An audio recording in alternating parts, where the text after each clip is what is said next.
नमस्कार, स्वागत है आपका टीवी9 भारतवर्ष के स्पेशल बुलेटिन में। आपके साथ मैं हूं सुमेरा खान। मेरे साथ मौजूद है मेरे सहयोगी सुरभि, प्रीति और समीर। शुरुआत करते हैं इस बुलेटिन की इस वक्त की बड़ी खबर के साथ। शेख हसीना के भारत में रहने के दौरान टीवी9 के सवाल पर विदेश मंत्रालय ने जवाब दिया है। भारत में रहने पर शेख हसीना खुद लेंगी फैसला, कहा है विदेश मंत्रालय ने। कब तक भारत में रहेंगी ये उन्हें खुद तय करना है, ये कहा है विदेश मंत्रालय ने। तो शेख हसीना के भारत में रहने पर टीवी9 भारतवर्ष ने विदेश मंत्रालय से जब सवाल पूछा तो विदेश मंत्रालय की तरफ से साफ किया गया है कि इस पर फैसला खुद शेख हसीना को लेना है। वो कब तक भारत में रहेंगी ये फैसला उनका होगा। Regarding the former Prime Minister, I would again like to reiterate and repeat, I have already said this, that it would not be appropriate for me to comment on her plans. It is for her to take things forward.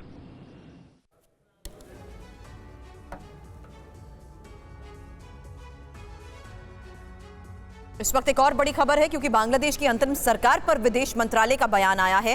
Mohammad Yunus के सवाल पर MEA का जवाब, सरकार बनने के बाद कुछ कह सकते हैं, हमारे लिए वहां के लोगों का हित सर्वोपरि।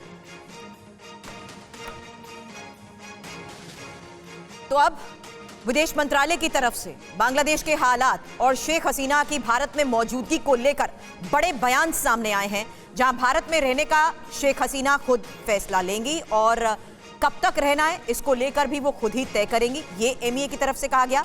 वहीं बांग्लादेश में अब मोहम्मद यूनुस के सवाल पर एमईए का ये जवाब सामने आया कि सरकार बनने के बाद ही कुछ कह सकते हैं। सर, मैं मनीष हूँ टीवी9 से।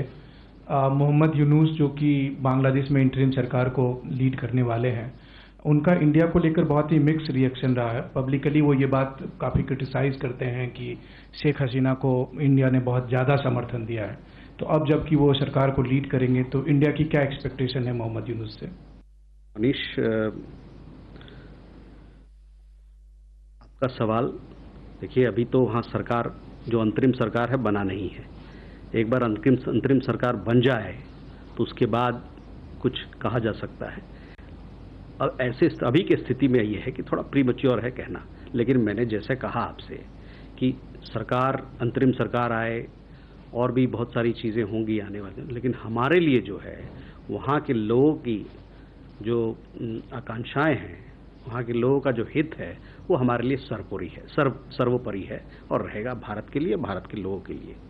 तो इस उद्देश्य को मद्देनजर रखते हुए हम लोग काम करेंगे। इस बीच बड़ी खबर आ रही है, ब्रिटेन के विदेश मंत्री ने भारत के विदेश मंत्री एस जयशंकर से बात की है। दोनों के बीच बांग्लादेश के मुद्दे पर बातचीत हुई है। ये बातचीत इस लिहाज से अहम हो सकती है कि पहले अमेरिका ने इनकार किया और ब्रिटेन ने भी शेख हसीना के वहां जाने को लेकर इनकार किया।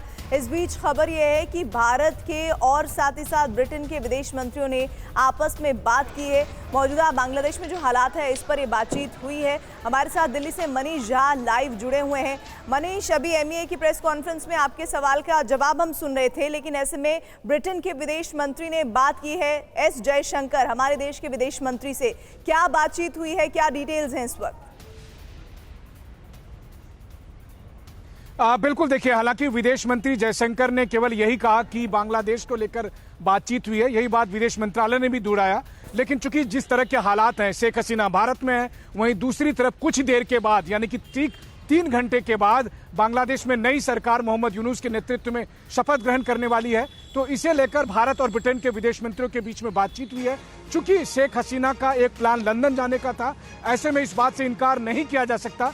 भले ही इस विदेश मंत्रालय ने औपचारिक तौर पर ना कहा हो, लेकिन शेख हसीना के लंदन जाने के प्लान को लेकर जरूर दोनों देशों के विदेश मंत्रियों के बीच में बातचीत हुई होगी। हाँ, यह बात जरूर है कि टीवी9 ने जो अपने दर्शकों को आज से 3 दिन पहले बताया था, आज विदेश मंत्रालय ने उस पर मुहर लगा दी है, यह कहते हुए कि शेख हसीना जब तक चाहें वो भारत में रह सकती हैं। आगे वो कहां जाना चाहती हैं यह उनका प्लान होगा, भारत की तरफ से नहीं कहा जाएगा। लेकिन भारत लगातार उन्हें सहयोग दे रहा है, भारत ने शरण दी, भारत आगे भी सहयोग देगा, यह बात साफ तौर पर हो गई है। अब सबसे बड़ा सवाल यह है कि बांग्लादेश के नए सरकार के मुखिया मोहम्मद यूनुस के साथ कैसे डील करेंगे। तो टीवी9 के इस सवाल पर उनका कहना है कि सरकार बन जाने दीजिए, बांग्लादेश के लोगों का हित हमारे लिए सर्वोपरि होगा। क्योंकि मोहम्मद यूनुस इंडिया को लेकर बहुत ही आलोचक रहे हैं। जब वो इंडिया और शेख हसीना के रिश्तों की बात करते हैं तो जी। हालांकि ये जरूर बात कही जा रही है कि ब्रिटेन अभी चुप है शेख हसीना को वहां जाने को लेकर, उस पर बयान को लेकर, लेकिन अब खबर यह है कि दूसरे देशों की तरफ भी विचार किया जा रहा है। लेकिन जब तक शेख हसीना चाहती हैं भारत में रह सकती हैं, इस तरह की जानकारियां सामने आई हैं। मनीष, शुक्रिया इस डिटेल का। और आइए खबरों में आगे बढ़ते हैं। नोबेल पुरस्कार विजेता अर्थशास्त्री मोहम्मद यूनुस के नेतृत्व में बांग्लादेश में आज ही अंतरिम सरकार का शपथ ग्रहण होना है। इस अंतरिम सरकार में कुल 15 सदस्य शामिल होने जा रहे हैं। तख्तापलट और हिंसक प्रदर्शनों के बीच आज बांग्लादेश में अंतरिम सरकार का गठन होने जा रहा है। नोबेल पुरस्कार विजेता और सोशल एक्टिविस्ट मोहम्मद यूनुस अंतरिम सरकार की अगुवाई करेंगे। अंतरिम सरकार का नेतृत्व संभालने के लिए मोहम्मद यूनुस ढाका पहुंच गए हैं। आज रात उनका शपथ ग्रहण समारोह होगा। इससे पहले ढाका में राष्ट्रपति भवन में हुई बैठक में मोहम्मद यूनुस को सर्वसम्मति से बांग्लादेश की अंतरिम सरकार का मुखिया चुना गया। बांग्लादेश में जारी हिंसा थमने का नाम नहीं ले रही है। हालत यह है कि सेना के अधिकारियों के घर को भी दंगाइयों ने आग के हवाले कर दिया। बांग्लादेश हिंसा की आग में झुलस रहा है। पिछले 4 दिन से कट्टरपंथियों ने बांग्लादेश में कोहरा मचा रखा है। उनके निशाने पर वो लोग हैं जो या तो शेख हसीना के समर्थन में हैं या फिर हिंदू हैं। जारी हिंसा थमने का नाम नहीं ले रही। ताजा तस्वीरें बांग्लादेश के रिटायर्ड आर्मी अफसर के घर पर हुए हमले की है। दंगाइयों ने रिटायर्ड आर्मी ऑफिसर के घर को जला दिया और इसमें चारों ओर आग ही आग नजर आ रही है। बांग्लादेश आर्मी के मेजर रिटायर्ड मोहम्मद अली ने पोस्ट करके बीएनपी जमात पर आगजनी का आरोप लगाया है। उन्होंने कहा कि बीएनपी से जुड़े लोगों ने घर जलाया और लूटपाट की। तस्वीरों में तबाही को साफ देखा जा सकता है। आग में पूरा घर जलकर खाक में तब्दील हो गया। कुर्सी, बिस्तर, अलमारी, खिड़कियां, दरवाजे सब जलकर राख में तब्दील हो गए हैं। हिंसा के बीच बांग्लादेश सरकार ने सोशल मीडिया को बंद कर दिया है। इसके बावजूद प्रशासन अफवाहों को रोकने में पूरी तरह से नाकाम रहा। बांग्लादेश में अल्पसंख्यकों पर हमलों के बाद ये माना जा रहा है कि आरक्षण के नाम पर शुरू हुआ आंदोलन छात्रों के हाथों से निकलकर पूरी तरह से कट्टर इस्लामिक संगठनों के हाथ में चला गया है। और उस बीच खबर यह भी है कि बेगम खालिदा जिया की पार्टी बीएनपी ने 3 महीने के अंदर बांग्लादेश में आम चुनाव कराने की मांग की है। कल ढाका में हुई रैली के दौरान पार्टी के नेताओं ने निष्पक्ष चुनाव कराने की मांग की। तस्वीर बांग्लादेश नेशनलिस्ट पार्टी की रैली की है। पार्टी ने देश में जल्द चुनाव कराने की मांग की है। 2018 के बाद बेगम खालिदा जिया ने ढाका में अस्पताल के बिस्तर से रैली में अपने समर्थकों को संबोधित किया। उन्होंने लोगों से विनाश के रास्ते पर नहीं चलने की अपील की। 2001 से 2006 तक बांग्लादेश पर शासन करने वाली जिया को 2018 में भ्रष्टाचार के आरोप में दोषी ठहराया गया और 17 साल जेल की सजा सुनाई गई। रैली के दौरान बीएनपी महासचिव मिर्जा फखरुल इस्लाम आलमगीर ने 3 महीने के भीतर निष्पक्ष चुनाव का आह्वान किया।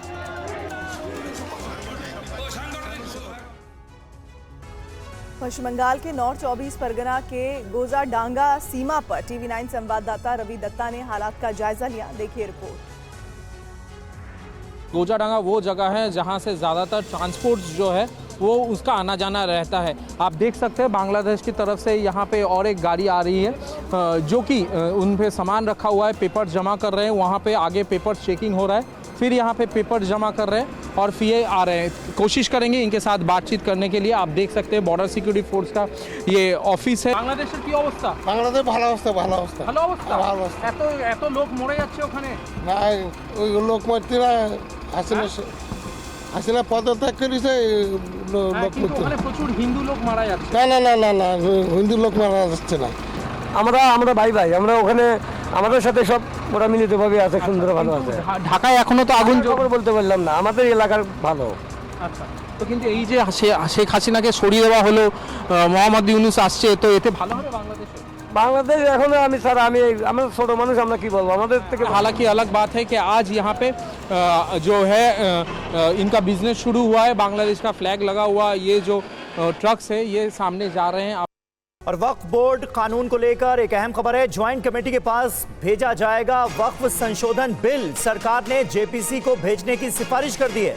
अल्पसंख्यक मंत्री किरेन रिजिजू ने इसकी सिफारिश की।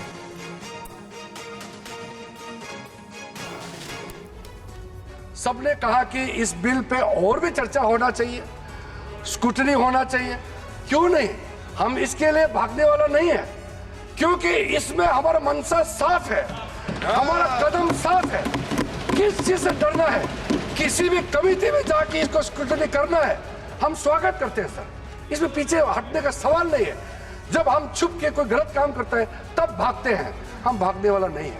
इसलिए अगर किसी कमेटी में जाना है, हम सर अपने सरकार की ओर से हम पक्ष रखना चाहते हैं कि ज्वाइंट पार्लियामेंट्री कमेटी गठन करके इस बिल को रेफर किया जाए और फिर ऑल पार्टी अपने संख्या के हिसाब से वहां पे विस्तार से चर्चा करें और स्टेक होल्डर से बुला करके जो भी सुनना है आप इस कमेटी को अधिकृत रूप से यहाँ से आप पास कर दीजिए और भविष्य में हम खुले मन से इस तरह का आपका सजेशन हम जरूर सुनेंगे, लेकिन देश के लिए जो सही है हम जरूर करेंगे।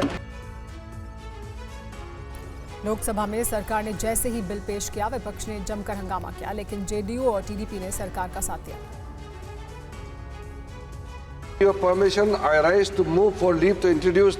केंद्रीय अल्पसंख्यक कार्य मंत्री किरेन रिजिजू ने आज लोकसभा में वक्फ संशोधन बिल पेश किया। रिजिजू के बिल पेश करते ही लोकसभा में हंगामा शुरू हो गया। कांग्रेस, समाजवादी पार्टी, एनसीपी, शरद गुट, एआईएमआईएम, टीएमसी, सीपीआईएम, आईयूएमएल, टीएमके और आरएसपी ने बिल का विरोध किया। विपक्ष ने वक्फ बिल को संविधान विरोधी करार दिया और सवाल उठाए। बिल पर सरकार को जेडीयू और टीडीपी का समर्थन मिला है। जेडीयू नेता और केंद्रीय मंत्री लल्लन सिंह ने कहा कि विपक्षी सांसद लोकसभा में इस बिल को लेकर मंदिरों का उदाहरण दे रहे हैं। इन लोगों को मंदिरों और संस्था में अंतर समझ नहीं आ रहा है, तो फिर विपक्ष के सांसद किस तर्क की बात कर रहे हैं? वहीं एनडीए की सहयोगी टीडीपी के जीएम हरीश ने बिल का समर्थन करते हुए कहा, टीडीपी वक्फ संशोधन विधेयक का समर्थन करती है क्योंकि सुधार लाना और उद्देश्य को सुव्यवस्थित करना सरकार की जिम्मेदारी है। हमें इसे सेलेक्ट कमेटी को भेजने में कोई समस्या नहीं है। But when the purpose and the power gets misused, Samajwadi party ने वक्फ बोर्ड बिल का विरोध किया। संसद में अखिलेश यादव ने क्या कहा, सुनिए।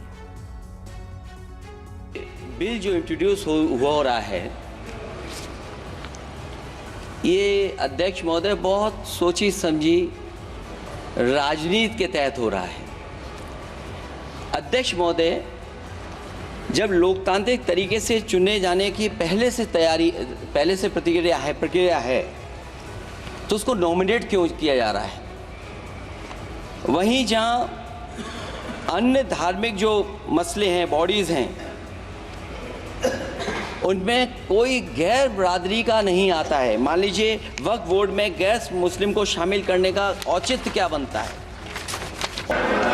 और अध्यक्ष महोदय सच्चाई ये है कि भाजपा अपने हताश, निराश, आप तो उस कानून चंद कट्टर समर्थकों के तुष्टीकरण के लिए ये बिल लाने का काम कर रही है।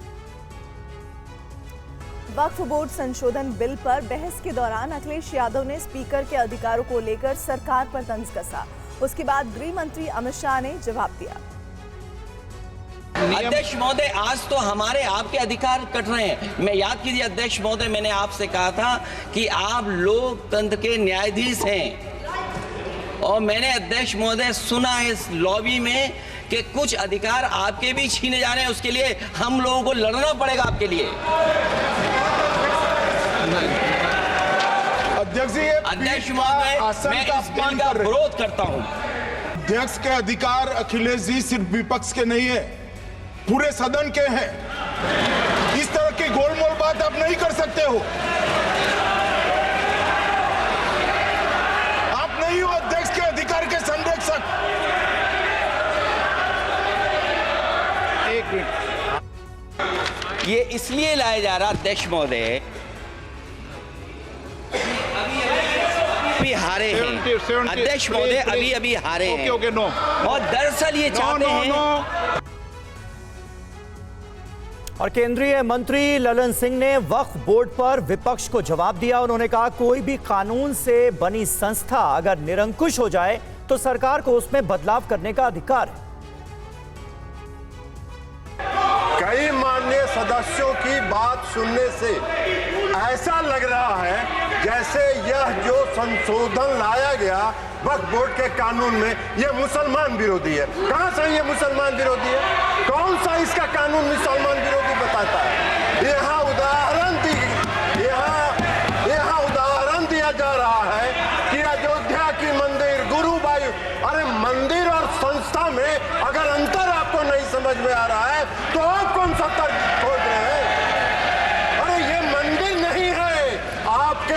मस्जिद को छेड़छाड़ करने का प्रयास नहीं किया जा रहा है। यह एक कानून से बना हुआ संस्था है। उस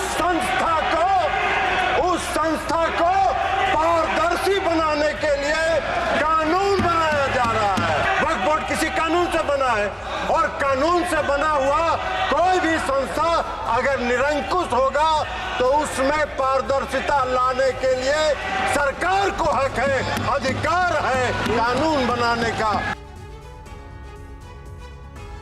कांग्रेस सांसद इमरान मसूद ने वक्फ बोर्ड बिल के जवाब में क्या कहा, आइए वो भी सुनते हैं। मैं वक्फ संशोधन विधेयक 2024 को विरोध करता हूं। मान्यवर, हम लोग संविधान की कसम खा करके यहाँ आए और इस संविधान की धज्जियां इस विधेयक के अंदर उड़ाने का काम किया जा रहा है। आर्टिकल 15 के अंदर धर्म, नस्ल, जाति, लिंग, जन्म स्थान के आधार पर भेदभाव करने को, मान्यवर मैं आपकी हंसी को समझ रहा हूं, लेकिन ये बहुत गंभीर और महत्वपूर्ण विषय है। अभी हमारे माननीय सदस्य कह रहे थे कि मंदिर और मस्जिद के मसलों में फ़र्क नहीं कर पा रहे। मैं बताना चाहता हूं, वक्फ बोर्ड मस्जिदों का प्रबंधन करने का काम करता है और वक्फ बोर्ड के तहत ही मस्जिदें सारी की सारी आती हैं और वक्फ बोर्ड की शक्तियों को आप ख़त्म कर करके डीएम राज ला करके उन तमाम प्रॉपर्टीज़ के ऊपर लगभग 8 लाख एकड़ प्रॉपर्टी पूरे देश के अंदर वक्फ बोर्ड के पास है। आप वक्फ बोर्ड की प्रॉपर्टियों को खुर्द-बुर्द कराने की जो साजिश लोग कर रहे हैं, उन साजिशों को बल देने का काम कर रहे हैं। AIMIM सांसद असदुद्दीन ओवैसी ने वक्फ बोर्ड संशोधन बिल का विरोध किया। ओवैसी ने कहा, यह बिल देश को बांटने के मकसद से लाया गया है। Bill patently violates the principles provided in Article 14, 15 and 25, sir. It is both discriminatory, arbitrary. It is a grave attack on the basic structure of the Constitution as it violates the principle of judicial independence, separation of powers.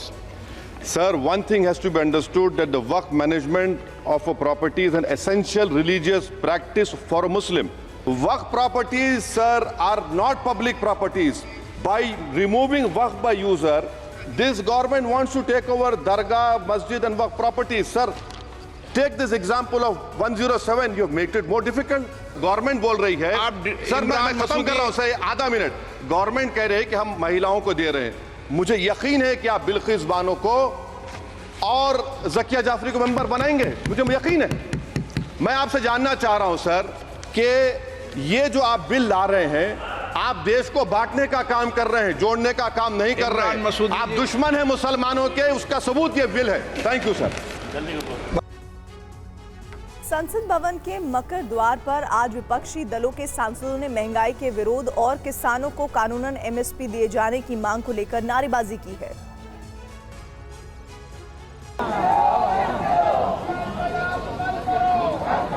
संसद सत्र में सदन के अंदर और बाहर घमासान जारी है। विपक्ष के तमाम सांसद आज संसद भवन परिसर में प्याज की माला पहनकर पहुंचे। वजह थी किसानों के लिए एमएसपी को कानूनी तौर पर लागू करने की मांग। विपक्षी दल सरकार से लगातार मांग कर रहे हैं कि किसानों को एमएसपी की कानूनी गारंटी दी जाए। तृणमूल कांग्रेस, राष्ट्रीय जनता दल, झारखंड मुक्ति मोर्चा और कुछ अन्य विपक्षी दलों के सांसदों ने संसद भवन के मकर द्वार के करीब विरोध प्रदर्शन किया। उन्होंने किसान को एमएसपी दो और किसानों से अन्याय बंद करो के नारे भी लगाए। हमारी मांग वही है कि आपने तो अपनी सरकार चलाने के लिए 2 पॉलिटिकल पार्टीज को मिनिमम सपोर्ट प्राइस दे दिया अपने समर्थन के लिए, पर जो किसान इतने महीनों से आपसे मांग कर रहे हैं कि किसानों की आमदनी दुगनी करने का वादा करने वाली सरकार एटलीस्ट मिनिमम सपोर्ट प्राइस दे। आज महाराष्ट्र में परिस्थिति ये है कि जो अनियन किसान हैं, जो उनको एक्सपोर्ट करने नहीं दिया जा रहा है, जैसे उनको सही दाम मिल सकें। और कांग्रेस सांसद रणदीप सिंह सुरजेवाला ने कहा कि विनेश फोगाट के मामले में भारतीय ओलंपिक संघ को अंतर्राष्ट्रीय ओलंपिक संघ से बात करनी चाहिए। यह पदक सिर्फ विनेश का नहीं बल्कि देश का है। अगर आप विनेश फोगाट का वजन 50 किलोग्राम से कम था तो ही तो 6 अगस्त को वो 3 बाउट लड़ी, प्री क्वार्टर, क्वार्टर और सेमीफाइनल, और तीनों बाउट जीती, तो ऑटोमेटिक उनको सिल्वर मेडल मिल गया। नेक्स्ट दिन जब दोबारा वजन किया तो तथाकथित तरीके से उनका 100 ग्राम वजन कम था। तो क्या वो वजन जो अगले दिन अगर ज़्यादा था, 100 ग्राम ज़्यादा था, माफ़ कीजिए, अगर अगले दिन वजन ज़्यादा हो तो पिछले दिन पे वो कैसे लागू होगा? ये कौन सा रूल है? इसलिए देश की सरकार को खड़े होकर, इंडियन ओलंपिक एसोसिएशन को खड़े होकर, हमारी रेसलिंग एसोसिएशन को खड़े होकर, सबको इंटरनेशनल ओलंपिक एसोसिएशन से बात करनी चाहिए। ये विनेश फोगाट का मामला नहीं, ये मेडल देश का है, विनेश का नहीं। जिस दिन प्रधानमंत्री और भाजपा सरकार ये बात समझ पाएगी, ये रूल सरासर अगर है तो गलत है। ओलंपिक रेसलर विनेश फोगाट को हरियाणा के पूर्व मुख्यमंत्री भूपेंद्र हुड्डा ने राज्यसभा भेजने की बात कही है। हुड्डा के बयान को विनेश के चाचा महावीर फोगाट ने राजनीतिक स्टंट करार दिया है। 12 में जो पहली महिला रेसलर थी, जो गीता जो ने ओलंपिक क्वालिफाई किया रेसलिंग में, जब हुड्डा की सरकार थी, जब उस टाइम जो डीएसपी लगनी थी, जो खेल नीति बनाई थी उसने, तो उस टाइम गीता और बबीता दोनों डीएसपी लगनी थी। लेकिन हुड्डा साहब ने जो भेदभाव करके इनको जो ने गीता को तो इंस्पेक्टर लगाया और बबीता को सब इंस्पेक्टर लगाया, जबकि वह कोर्ट के थ्रू मैंने केस डाला और केस से जो है वो डीएसपी का पद के ऊपर जो कोर्ट ने जो है उसको प्रश्न आन दिया। तो आज जो हुड्डा साहब कहते हैं जो उसमें जो भेजना चाहिए, तो वो कोई दूर नहीं। जो हुड्डा सरकार में जो गीता थी, जो पहली महिला थी, जो कई जो अपने रिकॉर्ड बनाए, तो उस टाइम गीता को क्यों नहीं जो हुड्डा साहब ने जो राज्यसभा में भेजा? इसकी तो पूरी जो सरकार थी। क्या आपको लगता है कि राजनीति स्टंट है? बिल्कुल राजनीति स्टंट है। और यूबीटी शिवसेना के अध्यक्ष उद्धव ठाकरे ने केजरीवाल के परिवार से मुलाकात की है। उद्धव ने कहा, मुश्किल वक्त में हम आपके साथ। महाराष्ट्र के पूर्व मुख्यमंत्री और शिवसेना यूबीटी प्रमुख उद्धव ठाकरे ने अपने बेटे आदित्य ठाकरे के साथ आज दिल्ली के मुख्यमंत्री और आम आदमी पार्टी के राष्ट्रीय संयोजक अरविंद केजरीवाल के परिवार से मुलाकात की। इस दौरान वो केजरीवाल की पत्नी सुनीता केजरीवाल और उनके माता पिता से मिले। मुलाकात के दौरान आम आदमी पार्टी के राज्यसभा सांसद संजय सिंह भी मौजूद रहे। केजरीवाल इन दिनों जेल में हैं। निश्चित रूप से विपक्ष के खिलाफ ईडी सीबीआई सरकार का एक ऐसा हथियार है जिससे वो हम लोगों की आवाज़ को दबाना चाहते हैं, लेकिन हम सब मिलकर इस सरकार से लड़ेंगे, मोदी शाह की तानाशाही के खिलाफ लड़ेंगे। इसके लिए ये जो मुश्किलें आ रही हैं, इसमें एक दूसरे के साथ सब लोग खड़े हैं। ये विश्वास उद्धव जी ने भाभी सुनीता केजरीवाल जी को और उनके परिवार को दिलाया। इसके अलावा संजय सिंह ने कहा कि हम तानाशाही के खिलाफ एक साथ मिलकर लड़ेंगे। उद्धव ठाकरे ने सुनीता केजरीवाल और परिवार को आश्वस्त किया कि हर कोई इस मुश्किल वक्त में उनके साथ है। जम्मू कश्मीर में चुनाव की तैयारियां शुरू हो गई हैं। चुनाव आयोग की टीम जम्मू कश्मीर पहुंची है। ये टीम विधानसभा चुनाव की तैयारियों की समीक्षा कर रही है। धारा 370 हटने के बाद जम्मू कश्मीर में अब चुनावी तैयारी की जा रही है। घाटी में विधानसभा की तैयारियों का जायजा लेने के लिए चुनाव आयोग की टीम जम्मू कश्मीर पहुंची है। ये टीम यहां 3 दिनों तक अलग अलग जगहों का दौरा करेगी। वहां से अधिकारियों और लोगों का फीडबैक लेगी। इस दौरान चुनाव आयोग की टीम प्रेस कॉन्फ्रेंस भी करेगी। मुख्य चुनाव आयुक्त राजीव कुमार और अन्य चुनाव आयुक्त क्षेत्रीय और राष्ट्रीय पार्टियों के साथ मीटिंग भी करेंगे। नेशनल कॉन्फ्रेंस, पीडीपी, कांग्रेस और अन्य दलों के नेताओं को भी इस मीटिंग में बुलाया गया है। दिसंबर 2023 में सुप्रीम कोर्ट ने केंद्र शासित प्रदेश में 30 सितंबर 2024 तक चुनाव कराने के निर्देश दिए थे। साथ ही कोर्ट ने कहा था कि जम्मू कश्मीर को राज्य का दर्जा भी जल्द वापस दिया जाएगा। आपको बता दें कि 5 अगस्त 2019 को जम्मू कश्मीर से आर्टिकल 370 खत्म कर दिया गया था। इसके साथ ही राज्य को 2 केंद्र शासित प्रदेशों जम्मू कश्मीर और लद्दाख में बांट दिया गया था। उस समय स्पष्ट किया गया था कि जम्मू कश्मीर में दिल्ली और पुडुचेरी की तरह उपराज्यपाल का शासन होगा, लेकिन विधानसभा के तहत जनता मुख्यमंत्री का निर्वाचन भी करेगी। और बद्रीनाथ में एक बरसाती नाले के बीच 4 साधुओं की जान सांसत में फंस गई। एसडीआरएफ की टीम ने साधुओं को रेस्क्यू किया। करीब 3 घंटे की मशक्कत के बाद उन्हें सुरक्षित बाहर निकाला जा सका। जवान खींच गए, वेरी गुड।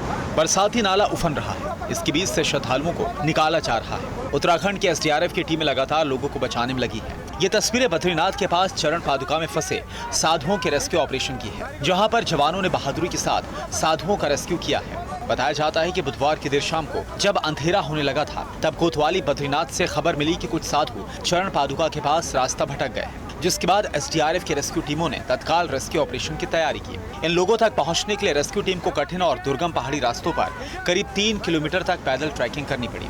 परिस्थितियां विषम थी। चट्टान के 2 छोरों के बीच पानी का बहाव काफी तेज था। ऐसे में रस्से के सहारे साधुओं को निकालने की कोशिशें शुरू की गई और फिर एक एक करके सभी को निकाला गया। बताया जाता है कि इन साधुओं में 31 साल से 82 वर्ष तक के साधु शामिल हैं, जो बद्रीनाथ के रास्ते के बीच भटक गए थे।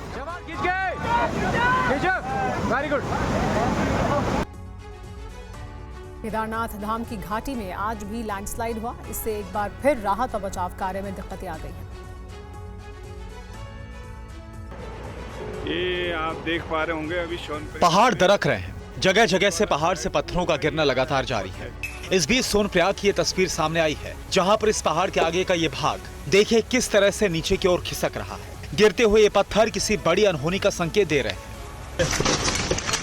बताया जा रहा है कि गुरुवार की सुबह एनडीआरएफ की टीम रेस्क्यू कर रही थी और इस बीच जबरदस्त लैंडस्लाइड हो गई। इसके चलते एक बार फिर से एनडीआरएफ की टीम को रेस्क्यू रोकना पड़ा। तस्वीरों में देख सकते हैं कि जिस जगह पर ये लैंडस्लाइड हो रही है, उसके नीचे कई घर और होटल बने हुए हैं, जिन पर खतरा मंडरा रहा है।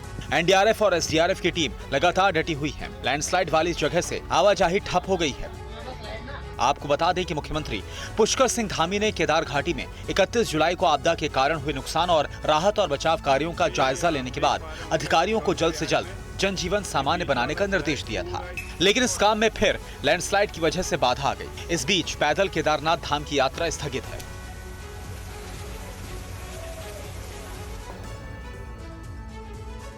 हिमाचल प्रदेश में बादल फटने से 22 लोगों की मौत हो चुकी है।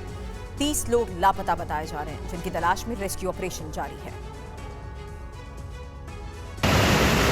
तस्वीरें शिमला के समेज गांव की हैं, जहां 31 जुलाई को बादल फटने के बाद से जो रेस्क्यू ऑपरेशन शुरू हुआ वो अभी भी जारी है। समेज गांव शिमला के रामपुर और कुल्लू की सीमा के पास बसा हुआ था, जहां बादल फटने से ऐसी तबाही मची कि गांव का नामो निशान ही मिट गया। हादसे में लापता 25 लोगों की तलाश में रेस्क्यू ऑपरेशन चलाया जा रहा है, लेकिन स्थानीय लोगों को अब लापता लोगों के जिंदा होने की उम्मीद कम है। लापता लोगों की तलाश में 85 किलोमीटर के दायरे में तलाशी अभियान चलाया जा रहा है। लगातार हो रही बारिश की वजह से रेस्क्यू ऑपरेशन में भारी दिक्कतें आ रही हैं। डाउन स्ट्रीम में हमारी जो टीम कर रही है सुन्नी गाँव में, वहाँ पे हमने 4 डेड बॉडीज अभी रिकवर की है, लेकिन उसकी आइडेंटिफिकेशन अभी होनी है और काफ़ी हद तक संभावना है कि वो इसी गाँव के लोग होंगे जो मिसिंग है। इसके अलावा जो 10 लोग मिसिंग थे राजबन में, वहाँ पे हम अभी तक 9 डेड बॉडीज मिल चुकी हैं और एक अभी वहाँ मिसिंग है, वहाँ पे हमारा ऑपरेशन चला हुआ है। हिमाचल प्रदेश में 31 जुलाई की रात को शिमला, कुल्लू और मंडी जिलों में बादल फटने से कई हादसे हुए थे। और बात उत्तर प्रदेश की, जहां भारी बारिश की वजह से कई इलाकों में बाढ़ आ चुकी है। घरों के अंदर और बाहर पानी जमा हुआ है। लगातार बारिश की वजह से यूपी की नदियां उफान पर हैं, जिसके चलते रिहायशी इलाकों के घर पानी में घिरे हुए हैं। तस्वीरें यूपी के प्रयागराज की हैं, जहां गंगा यमुना नदियां उफान पर हैं और नदियों का पानी रिहायशी इलाकों को भी अपनी चपेट में ले चुका है। घरों के बाहर इस भारी जलभराव को देखकर अंदाजा लगाना मुश्किल है कि एक रिहायशी इलाका है। जलभराव की वजह से लोग घरों में कैद हो गए हैं। बहुत जरूरी होने पर ही लोग नाव की मदद से घरों के बाहर निकल रहे हैं। गंगा जी लगातार बढ़ रही हैं, जिससे हम लोग का ये जो घर देख रहे हैं, ये सब पीछे काफ़ी समस्याएं आ रही, जैसे बच्चों को स्कूल भेजना हुआ, दैनिक काम होते हैं डेली के, वो सारी चीज़ें प्रभावित है और लगातार पानी का जल स्तर बढ़ रहा है। नाव की लगाने की कष्ट करें, बस यही बोलना चाहते हैं। आने जाने में दिक्कत हो रही है, गाड़ी उड़ी सब खड़ी है।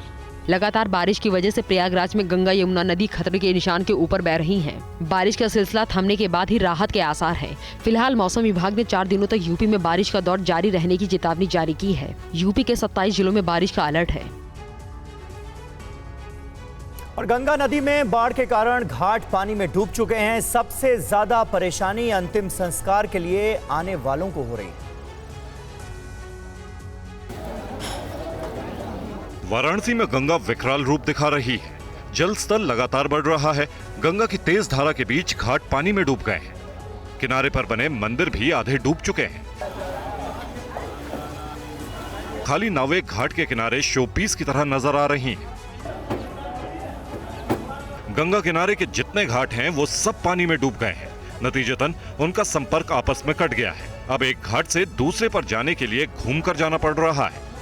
गंगा में जलस्तर बढ़ने से सबसे ज्यादा दिक्कत अंतिम संस्कार करने में हो रही है। वाराणसी का हरिश्चंद्र घाट, जिसके बारे में कहा जाता है कि वहां कभी चिता नहीं बुझती, वहां पानी आने से शव का अंतिम संस्कार करने में भारी परेशानी हो रही है। अब जितनी जगह खाली दिख रही है वहीं अंतिम संस्कार किया जा रहा है। इस समय महाश्मशान के ऊपर मणिकर्णिका के बगल में जलासेन घाट है। जलासेन घाट के ऊपर छत पे मुर्दा जल रहा है, जो पुराना घोड़दौल उसको बोला जाता है। यह जलासेन घाट पे। राजस्थान के धौलपुर में जल जमाव की स्थिति अब भी गंभीर बनी हुई है। लोग स्थानीय प्रशासन से नाराज हैं। स्कूल के अंदर पानी है, सड़क पर पानी है, सरकारी दफ्तर में पानी है। शहर का ये टॉप व्यू देखिए। ऐसी कोई जगह नहीं जहां पानी ना हो। ये हालात हैं राजस्थान के धौलपुर के, जहां लोग जलभराव की समस्या से जूझ रहे हैं। राजधानी जयपुर समेत कई जिलों में आज सुबह भी बारिश हुई। इस बीच कल रात धौलपुर में मूसलाधार बारिश हुई, जिससे जल जमाव की स्थिति एक बार फिर बिगड़ गई है। भारी बारिश से बच्चों को स्कूल जाने में भारी परेशानियों का सामना करना पड़ रहा है। कॉलोनी के लोग इस नारकीय स्थिति से निजात के लिए उठ खड़े हुए हैं। लोग सड़कों पर उतर आए दिन प्रदर्शन कर रहे हैं। लोग अपनी समस्या को लेकर कलेक्ट्रेट से गुहार लगा चुके हैं, लेकिन अब तक कोई कार्रवाई नहीं हुई है। गाड़ियां रास्ते में बंद हो जा रही हैं। देखिए, ये टेम्पो रास्ते में ही बंद हो गया है। धौलपुर के जगदम्बा शिवनगर कॉलोनी की ये तस्वीरें हैं। कई घर अब भी पानी में डूबे हैं। बताया जा रहा है कि जल जमाव की वजह से कई इलाकों में बदबू की समस्या भी पैदा होने लगी है, जिससे लोगों का घरों में रहना भी मुहाल हो गया है। और डेंगू को लेकर केंद्रीय स्वास्थ्य मंत्रालय के सचिव अपूर्व चंद्र ने सतर्क रहने को कहा है। सभी राज्यों के साथ इसे लेकर बैठक भी हुई है। केंद्रीय स्वास्थ्य मंत्रालय के सचिव अपूर्व चंद्र की सभी राज्यों के साथ हुई बैठक में ये बात सामने आई है कि इस बार डेंगू के केस लगातार बढ़ रहे हैं। इसे लेकर राज्यों को गाइडलाइन जारी किया गया है। स्वास्थ्य मंत्रालय की तरफ से डेंगू के बचाव के उपाय बताए गए हैं। बताया जा रहा है कि डेंगू के केस सबसे ज्यादा अक्टूबर में आते हैं, लेकिन इस बार डेंगू के केस अक्टूबर से पहले ही लगातार पूरे देश में बढ़ रहे हैं। 2000 के आसपास 3% डेंगू की मोर्टेलिटी रेट है। अभी 0.1% मोर्टेलिटी रेट रह गया है। स्वास्थ्य मंत्रालय के मुताबिक डेंगू के केस जिस तरह से पूरे देश में बढ़ रहे हैं वो चिंता का विषय है। पिछले साल की तुलना में 30% केस अधिक हैं। इसलिए राज्यों को डेंगू से बचाव के लिए काम करना होगा। स्वास्थ्य मंत्रालय के मुताबिक अगले साल तक डेंगू की वैक्सीन आने की उम्मीद है। अभी वैक्सीन पर ट्रायल चल रहा है। तीसरे फेज का ट्रायल चल रहा है। 2 ट्रायल में सफलता मिल चुकी है। लोगों से अपील की गई है कि बारिश का मौसम आते ही डेंगू का खतरा बढ़ जाता है और ऐसे में जरूरी है कि सभी जागरूक रहें। बिहार से खबर है, जहां एक बार फिर से पुल बह गया है। ताजा मामला कटिहार का है, जो ढलाई के 10 दिन बाद ही पानी में गिर गया।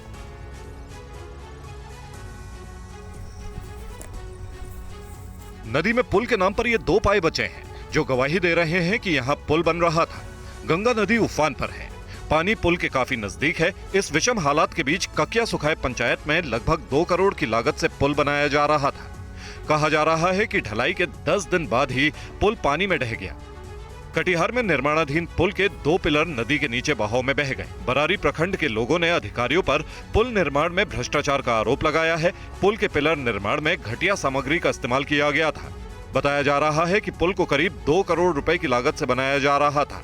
सुखाए घाट पर गंगा की धार में मुख्यमंत्री पुल पुलिया योजना के तहत पुल बनाया जा रहा था। बिहार में पुलों का टूटना और बह जाना इन दिनों राजनीति का बड़ा मुद्दा बन गया है। हाल ही में बिहार में पुल गिरने की करीब दर्जन भर घटनाएं सामने आई थी। ये पुल सीवान, सारण, मधुबनी, अररिया, पूर्वी चंपारण और किशनगंज जिले में गिरे थे, जिसके बाद सरकार की खूब किरकिरी हुई थी।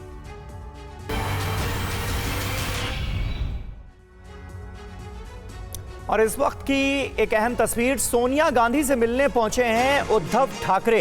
परिवार के साथ सोनिया गांधी से उन्होंने मुलाकात की है। उद्धव ठाकरे के साथ उनकी पत्नी रश्मि और बेटे आदित्य ठाकरे भी मौजूद हैं। ये तस्वीरें आपको दिखा रहे हैं।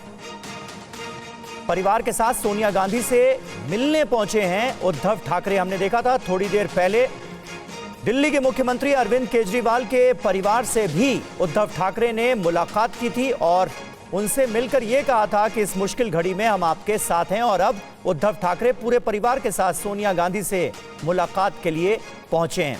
कुमार विक्रांत हमारे संवाददाता इस वक्त हमारे साथ मौजूद हैं। कुमार, मुलाकात हो गई है क्या? जी बिल्कुल, आपसे चंद मिनट पहले ही उद्धव ठाकरे, उनकी पत्नी रश्मि ठाकरे और आदित्य ठाकरे 10 जनपद में सोनिया गांधी से मुलाकात करने पहुंचे हैं। उनके साथ शिवसेना के राज्यसभा सांसद उद्धव ठाकरे गुट के संजय राउत भी हैं। और ये एक अनौपचारिक मुलाकात मानी जा रही है, क्योंकि इसके पहले जो राजनीतिक मुलाकात थी वो मल्लिकार्जुन खड़गे के घर पर हुई, जिसमें उद्धव ठाकरे, आदित्य ठाकरे, संजय राउत और वहां पहुंचे थे संजय राउत के साथ। और वहां पर राहुल गांधी और केसी वेणुगोपाल पहले से मौजूद थे। सियासी मुलाकात तो वहां हो गई थी, अब आप इसको एक अनौपचारिक मुलाकात के तौर पर देख सकते हैं। शुक्रिया कुमार विक्रांत आपका इस जानकारी के लिए।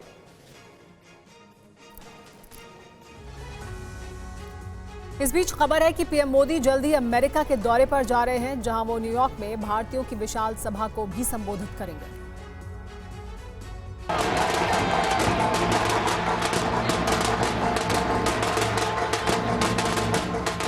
2019 की ये तस्वीरें आपके जहन में भी होंगी, जब अमेरिका के लोगों ने पीएम मोदी का दिल खोलकर स्वागत किया था।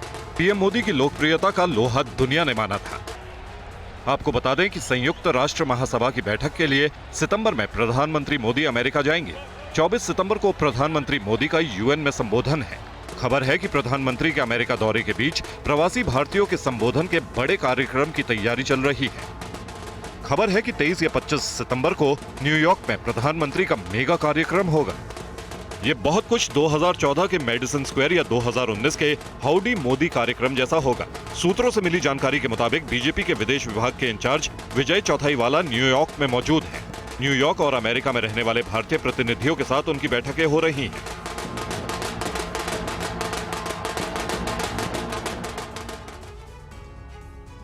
यूपीआई के जरिए आप भी भुगतान करते हैं तो ये खबर आपके लिए है। भारतीय रिजर्व बैंक ने भुगतान की सीमा 1 लाख से बढ़ाकर अब 5 लाख रुपए करने की घोषणा की है। भारतीय रिजर्व बैंक यानी आरबीआई के गवर्नर शक्तिकांत दास ने आज लोगों को कई सौगात दी। मंगलवार से चल रही 3 दिनों की बैठक में लिए गए निर्णय की जानकारी देते हुए गवर्नर ने कहा कि चेक क्लियरेंस के लिए अब लोगों को लंबा इंतजार नहीं करना पड़ेगा। फिलहाल चेक जमा करने से लेकर चेक क्लियर होने तक कम से कम 2 दिन का समय लग जाता है, लेकिन नए सिस्टम में चेक जमा करने के कुछ ही घंटों में ये क्लियर हो जाएगा।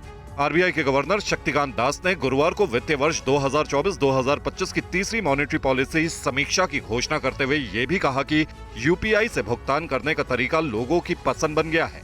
गवर्नर ने कहा कि यूपीआई के जरिए टैक्स भुगतान की सीमा को 1 लाख रुपए से बढ़ाकर 5 लाख करने का फैसला किया गया है। यूपीआई में डेलीगेटेड पेमेंट्स शुरू करने का भी प्रस्ताव है। इससे देश भर में डिजिटल भुगतान और इसके उपयोग में वृद्धि होने की उम्मीद है। इसे लेकर जल्द ही निर्देश जारी किए जाएंगे। इसके साथ ही आरबीआई ने अनधिकृत कंपनियों की जांच के लिए डिजिटल ऋण देने वाले ऐप के सार्वजनिक तौर पर आंकड़े तैयार करने का प्रस्ताव दिया है। पंजाब सरकार की तरफ से दिल्ली के इंदिरा गांधी इंटरनेशनल एयरपोर्ट पर आज एक सुविधा केंद्र शुरू किया गया है। सीएम भगवंत मान ने इसका उद्घाटन किया। पंजाब के मुख्यमंत्री भगवंत मान ने प्रदेशवासियों को नई सौगात दी है। मुख्यमंत्री भगवंत मान ने दिल्ली आईजीआई एयरपोर्ट के टर्मिनल 3 पर पंजाब सेवा केंद्र का उद्घाटन किया। उद्घाटन के बाद उन्होंने कहा कि पंजाब में बहुत सारे एनआरआई हैं और उनकी दिक्कतों को ध्यान में रखते हुए इस सेंटर की शुरुआत की गई है। आपात स्थिति में उपलब्धता के आधार पर पंजाब भवन दिल्ली में कुछ कमरे यात्रियों और उनके रिश्तेदारों के लिए मुहैया कराए जाएंगे। टर्मिनल 3 पे पंजाब हेल्प सेंटर, पंजाब सहायता केंद्र खोला है। किसी भी बंदे को अगर डिपार्चर पे दिक्कत है तो आ जाए, टर्मिनल 3 के अराइवल पे आ जाए। 2 अफसरों की ड्यूटी लगाई है, कंप्यूटर लगे हुए हैं। केंद्र के लिए एक हेल्पलाइन नंबर 011-61232182 भी जारी किया गया है। केंद्रों पर वही युवा तैनात किए जाएंगे जो अंग्रेजी और हिंदी के अलावा अच्छी पंजाबी जानते होंगे। और दिल्ली में आज मछुआरों ने राहुल गांधी से मुलाकात की है। संसद भवन के रिसेप्शन पर यह मुलाकात हुई है। दरअसल मछुआरों को राहुल गांधी के दफ्तर में मुलाकात करनी थी, लेकिन उनका पास नहीं बन पाया, वो अंदर नहीं जा पाए, जिसके बाद राहुल गांधी ने रिसेप्शन पर ही उनसे मुलाकात की है। तस्वीरें आपके सामने हैं। कुछ मछुआरे मुलाकात करने के लिए पहुंचे थे नेता विपक्ष राहुल गांधी से, और उनके पास बनने में थोड़ी दिक्कत आई, जिसकी वजह से वो संसद भवन में जो राहुल गांधी का कक्ष है उसमें नहीं जा पाए। और उसके बाद राहुल गांधी ने रिसेप्शन पर आकर इन मछुआरों से मुलाकात की। कोई दिक्कत नहीं।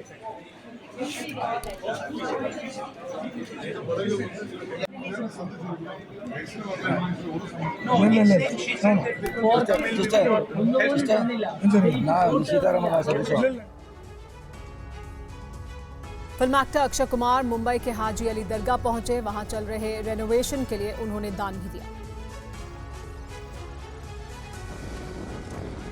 बॉलीवुड स्टार अक्षय कुमार अपनी बेहतरीन अदाकारी के साथ दान पुण्य और लोगों की मदद के लिए भी जाने जाते हैं। खिलाड़ी कुमार ने अब मुंबई की हाजी अली दरगाह को 1 करोड़ का दान दिया है। अक्षय कुमार खुद हाजी अली पहुंचे। पूरी शिद्दत से सिर पर चादर लेकर अक्षय कुमार हाजी अली की दरगाह पहुंचे और वहां चादर चढ़ाई। अक्षय कुमार ने हाजी अली दरगाह के आसपास के इलाके का मुआयना किया। हाजी अली दरगाह ट्रस्ट ने बताया कि अक्षय कुमार ने दरगाह के एक हिस्से के नवीकरण की जिम्मेदारी ली और उसके लिए 1 करोड़ 21 लाख का दान दिया। हाजी अली दरगाह ट्रस्ट और माहिम दरगाह ट्रस्ट के प्रबंध ट्रस्टी सुहेल खंडवानी ने अपनी टीम के साथ अक्षय कुमार का स्वागत किया और उन्हें दरगाह के आसपास का पूरा इलाका घुमाया। हाजी अली दरगाह ट्रस्ट ने बताया कि दरगाह पर अक्षय कुमार के स्वर्गीय माता पिता के लिए दुआ की गई। मुंबई के माहिम में स्थित हाजी अली दरगाह की पूरी दुनिया में बहुत मान्यता है और देश विदेश से श्रद्धालु यहाँ दुआ मांगने आते हैं। दरगाह बिल्कुल समंदर के किनारे है। समंदर में पानी बढ़ने पर दरगाह जाने वाला रास्ता डूब जाता है। दरगाह में रेनोवेशन चल रहा है, जिसके लिए अक्षय कुमार ने डोनेशन दिया है।